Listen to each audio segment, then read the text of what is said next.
കഴിഞ്ഞ ദിവസം ഒരു ഇംഗ്ലീഷ് പത്രത്തിൽ രമ്യ ഹരിദാസിനെ കുറിച്ച് വന്ന വാർത്തയുടെ തലക്കെട്ട് ഇങ്ങനെയായിരുന്നു. ദളിത് മെലോഡിസ്റ്റ് എന്നായിരുന്നു. കഴിഞ്ഞ ലോക്സഭാ തെരഞ്ഞെടുപ്പിൽ രമ്യ ഹരിദാസ് പാട്ടുപാടി ജയിച്ചു എന്നാണ് എതിരാളികൾ ആക്ഷേപമായി പറയാറുള്ളത്. ഒരു ജനപ്രതിനിധിയുടെ യോഗ്യത പാട്ടുപാടലല്ല എന്നതാണ് ഈ ആക്ഷേപത്തിൻ്റെ ധ്വനി. എന്നാൽ പാട്ടുപാടരുതെന്നാണ് തിട്ടൂരമെങ്കിൽ പാടാൻ തന്നെയാണ് തീരുമാനമെന്ന നിലപാടിലാണ് രമ്യ ഹരിദാസ്. ഇതിനകം നിരവധി വേദികളിൽ രമ്യ പാട്ട് പാടിക്കഴിഞ്ഞു. രമ്യ ഹരിദാസിനോട് പാട്ട് പാടരുതെന്ന് കോൺഗ്രസ് നേതൃത്വം ആവശ്യപ്പെട്ടു എന്നാണ് ചിലർ പാടി നടക്കുന്നത്. കഴിഞ്ഞ തവണത്തെ പോലെ പാട്ട് പാടുന്നത് ഇത്തവണ ഗുണം ചെയ്യില്ലെന്ന് നേതൃത്വം തിരിച്ചറിഞ്ഞുവത്രേ.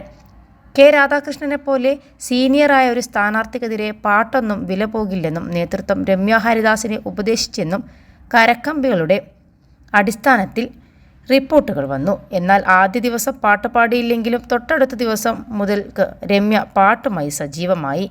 നാടൻ പാട്ട് മുതൽ നാടകഗാനം വരെ താൻ പാടുമെന്നാണ് രമ്യ പറയുന്നത്.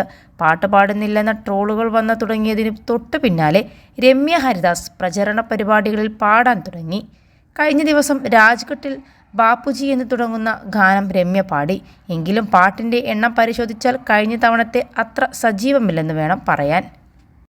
+2 ഡിഗ്രി കഴിഞ്ഞവർക്ക് വേൾഡ്സ് ഫസ്റ്റ് AR/VR ക്ലാസ് റൂമിലൂടെ സ്മാർട്ട് ഫോൺ എഞ്ചിനീയർ ആവാം. കൂടുതൽ അറിയാൻ വിളിക്കൂ ബ്രിഡ്കോ ആൻഡ് ബ്രിഡ്കോ.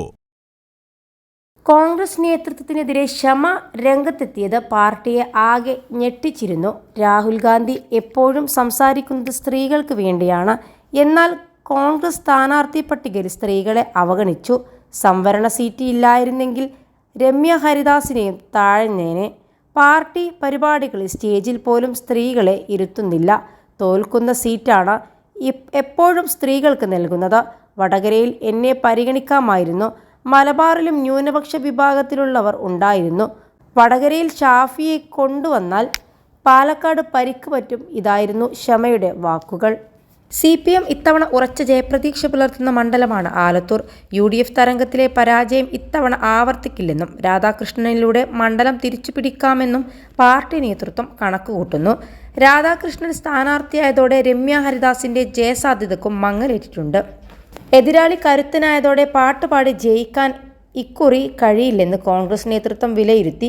ഇതേ തുടർന്ന് രാധാകൃഷ്ണനെതിരെ ശക്തമായ രാഷ്ട്രീയ പ്രചരണം വേണമെന്നാണ് നേതൃത്വം രമ്യയോട് നിർദ്ദേശിച്ചിട്ടുള്ളത് എന്നാണ് പറയപ്പെടുന്നത്. സ്ഥാനാർത്ഥി പ്രഖ്യാപനത്തിന് പിന്നാലെ തെരഞ്ഞെടുപ്പ് പ്രചരണത്തിൽ സജീവമായ രമ്യ സ്വീകരണ വേദികളിൽ പാട്ട് പാടിയതുമില്ല. ആളുകൾ ആവശ്യപ്പെട്ടാൽ പോലും പാട്ട് പാടരുതെന്നും ഇത് ജയസാധ്യതയെ ബാധിക്കുമെന്നും കോൺഗ്രസ് കരുതുന്നു എന്നും പ്രചരണമുണ്ടായിരുന്നു.